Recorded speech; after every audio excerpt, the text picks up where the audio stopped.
Hello students, good morning. आज हम लोग साइंस क्लास में फिजिक्स में न्यूटन का गति का तृतीय नियम पढ़ेंगे। आज का हमारा टॉपिक रहेगा न्यूटन का गति का तृतीय नियम। देखिए तृतीय नियम क्या होता है। पिछले क्लास में हम लोग पहले दो नियम पढ़ चुके हैं, तो तीसरे नियम के बारे में पढ़ेंगे आज। देखिए पहला तीसरा नियम है क्या? तीसरे नियम के अनुसार प्रत्येक क्रिया के लिए उसके बराबर किंतु विपरीत दिशा में प्रतिक्रिया होती है। इसे क्रिया प्रतिक्रिया का नियम भी कहा जाता है। ठीक, इसका मतलब क्या हुआ? ये तो नियम हो गया। अर्थ क्या होता है? जैसे हम किसी वस्तु पर बल लगाते हैं, तो यदि हम किसी वस्तु पर बल लगाते हैं, तो यदि हम किसी वस्तु पर बल लगाते हैं तो वो वस्तु भी हमारे ऊपर उतना ही बल आरोपित करती है। तो जितना उतना ही बल आरोपित करती है जितना कि हम वस्तु पर आरोपित करते हैं। तो यदि हम वस्तु पर यह बल लगाते हैं तो वस्तु भी हमारे ऊपर यह बल ही लगाएगी, किंतु हमारे द्वारा लगाया गया बल की दिशा वस्तु की ओर होगी, जबकि वस्तु द्वारा लगाया गया बल की दिशा हमारी ओर होगी। तो दोनों में अंतर क्या हुआ? दोनों एक दूसरे पर बल लगा रहे हैं। हमारे द्वारा भी बल लग रहा है, वस्तु के द्वारा भी बल लग रहा है। तो अगर इसमें से किसी एक को क्रिया मानेंगे तो दूसरी क्रिया कहलाएगी। जरूरी नहीं कि हमने क्रिया किया है या वस्तु ने क्रिया किया है। ठीक है, तो क्रिया प्रतिक्रिया के नियम में एक वस्तु अगर क्रिया करती है दूसरी वस्तु पर, तो दूसरी वस्तु भी पहली वस्तु पर प्रतिक्रिया करती है। दोनों के द्वारा लगाया गया बल बराबर होता है, किंतु बल की दिशा विपरीत होती है। ठीक है, तो इसे कहा जाता है क्रिया प्रतिक्रिया का नियम। जैसे दो वस्तुएं हैं, एक वस्तु लिया जाए, ये वस्तु हो गया ए और ये वस्तु हो गया बी। ये दो वस्तुएं हो गई। वस्तु ए के द्वारा लगाया गया बल है एफ ए, वस्तु बी के द्वारा लगाया गया बल है एफ बी। तो यदि वस्तु ए बी पर बल लगाता है, वस्तु बी पर बल लगाता है, तो वस्तु बी भी वस्तु ए पर बल लगाएगी। दोनों बलों का परिणाम बराबर होगा, किंतु दोनों बलों की दिशा बराबर हो जाएगी।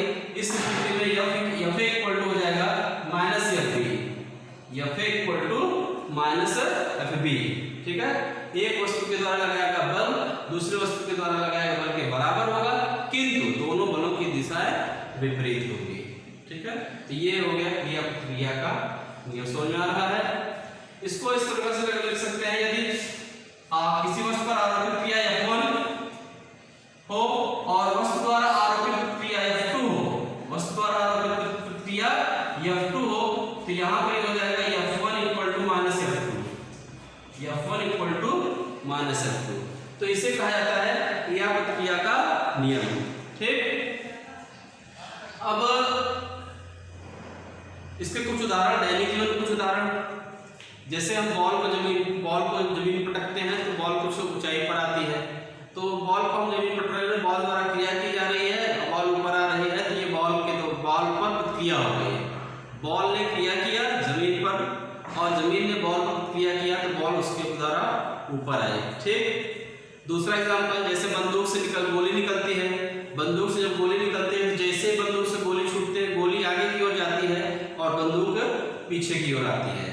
गोली आगे की ओर जाती है, बंदूक पीछे की ओर आती है। ठीक है, कूदने की स्थिति में जब हम किसी सतह पर जंप करते हैं, किसी सतह से जंप करते हैं, तो जब हम कूदते हैं तो कूदने की स्थिति में हम अपने पैरों से सतह को पीछे की ओर धकेलते हैं, सतह को पीछे की ओर धकेलते हैं और सतह हमें आगे की ओर फेंकता है। तो इस स्थिति में हम जंप कर जाते हैं, कूद जाते हैं। ठीक है, नाव से हम कूदते स्थिति देखिए, ध्यान दीजिएगा। नाव से जब हम कूदते हैं तो हम अपने पैरों से नाव को पीछे की ओर धक्का देते हैं, तो नाव हमें आगे की ओर फेंकता है। तो ये स्थिति है क्रिया प्रतिक्रिया का। तो इस प्रकार से क्रिया प्रतिक्रिया के ये उदाहरण है।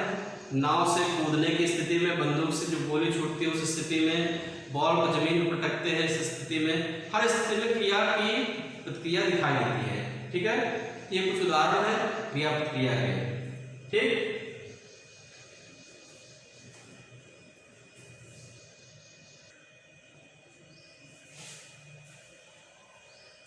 आइए हम लोग अगला टॉपिक देखते हैं, संवेग, मोमेंटम। मोमेंटम क्या होता है? पहले तो समझिए कि यदि कोई वस्तु किसी सतह पर रखी गई है, यदि कोई वस्तु किसी सतह पर है, तो हम यदि वस्तु पर बल लगाते हैं, तो बल लगाने पर वस्तु की स्थिति में परिवर्तन होता है। यदि वस्तु विरामावस्था में तो गतिक अवस्था में आ सकती है, अथवा गतिक अवस्था में है तो विरामावस्था में आ सकती है। ठीक, तो किसी वस्तु की अवस्था में परिवर्तन अगर हम करना चाहते हैं, तो किसी वस्तु की अवस्था में अगर हम परिवर्तन करना चाहते हैं तो हमें बल लगाना पड़ेगा। जो भी बल लगाया जाएगा वो वस्तु के द्रव्यमान और वेग दोनों पर निर्भर करेगा। जैसे वस्तु मान लीजिए विरामावस्था में है और हम वस्तु को गतिमान अवस्था में लाना चाहते हैं, तो यदि वस्तु का द्रव्यमान ज़्यादा होगा तो हमें उस वस्तु को विस्थापित करने के लिए, उसको गति की अवस्था में लाने के लिए ज़्यादा बल लगाना पड़ेगा। यदि वस्तु का द्रव्यमान कम होगा अर्थात वस्तु हल्की होगी तो हमें वस्तु की अवस्था परिवर्तन करने के लिए कम बल लगाना पड़ेगा। ठीक, यदि मान लीजिए वस्तु गति की अवस्था में है, गति की अवस्था में इसका मतलब वस्तु में वेग है, तो यदि वस्तु का वेग अधिक होगा तो हमें उसको विराम अवस्था में लाने के लिए ज़्यादा बल लगाना पड़ेगा। और कम वेग से चल रही है अर्थात धीमे चल रही है, उसकी स्पीड कम है, तो उसको हमें विराम में लाने के लिए कम बल लगाना पड़ेगा। द्रव्यमान की स्थिति में यही होता है, मान लीजिए वस्तु तेज चल रही है तो वस्तु का द्रव्यमान ज़्यादा है तो हमें और बल लगाना पड़ेगा, और यदि द्रव्यमान कम है, वस्तु हल्की है, तो हमें बहुत कम बल लगाना पड़ेगा। तो इसका मतलब हुआ कि वस्तु की अवस्था परिवर्तन अर्थात गति से विराम या विराम से गति, दोनों स्थितियों में वस्तु की अवस्था परिवर्तन करने के लिए हमें जो भी बल लगाना पड़ता है वो द्रव्यमान और वेग दोनों पर निर्भर करता है। ठीक, तो यहाँ लिख रहे हैं हम किसी वस्तु की विराम अथवा गति की अवस्था में परिवर्तन करने के लिए लगाया गया बल वस्तु के द्रव्यमान तथा उसके वेग दोनों पर निर्भर करता है। ठीक है ना।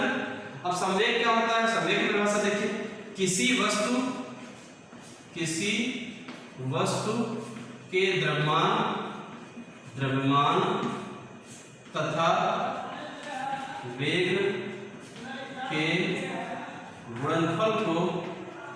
गुणनफल को संवेग कहते हैं।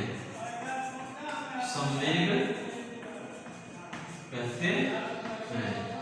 ठीक, किसी वस्तु के द्रव्यमान तथा वेग के गुणनफल को संवेग कहते हैं। इसे P से प्रदर्शित करते हैं। P से प्रदर्शित करते हैं। इसे P से प्रदर्शित करते हैं। ठीक, सूत्र देखिए, जैसे मान लीजिए एक वस्तु है, इस वस्तु का द्रव्यमान कितना हो गया है m, और ये वस्तु भी वेग से गतिमान है, तो इस वस्तु का वेग संवेग कितना हो जाएगा?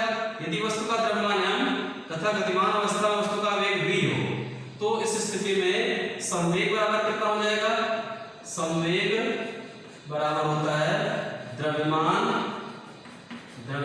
गुणित वेग। संवेग बराबर द्रव्यमान गुणित वेग। संवेग को P से लिखते हैं, P बराबर हो जाएगा m इंटू v। ये फार्मूला होगा संवेग का। संवेग बराबर कितना होगा? P बराबर m इंटू v। ठीक है।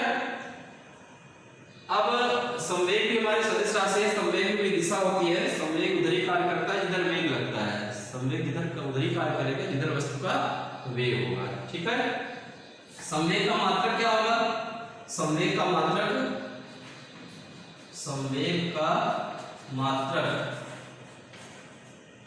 क्या हो जाएगा?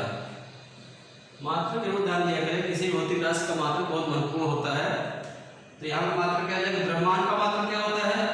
किलोग्राम, और वेग का क्या होता है? मीटर,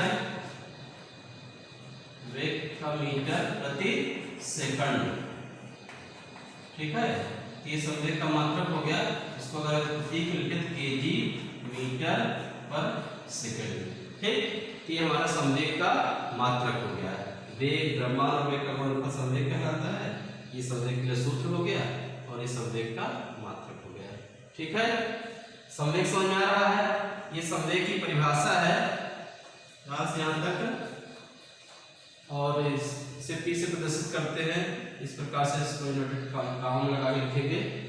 ये मान लिया गया कि वस्तु का द्रव्यमान m है और वेग v है, तो संवेग बराबर द्रव्यमान गुणित वेग हो जाएगा। P बराबर हो जाएगा mv, और इसका मात्रक दिखाया गया है। ठीक है।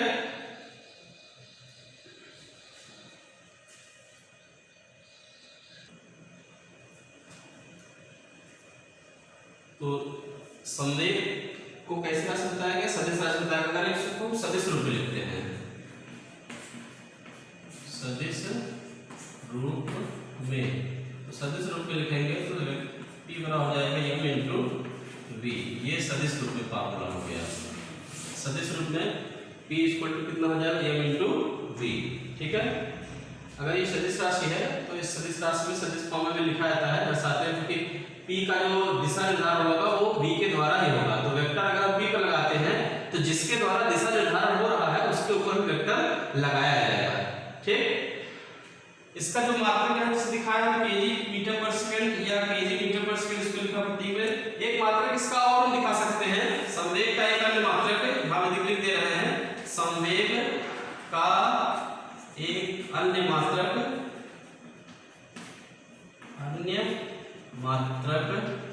न्यूटन सेकंड भी होता है। न्यूटन सेकंड, इसको प्रतीक में लिखेंगे तो इस प्रकार से लिखेंगे, न्यूटन सेकंड होता है। ठीक है, संवेग का एक मात्रक न्यूटन सेकंड भी होता है।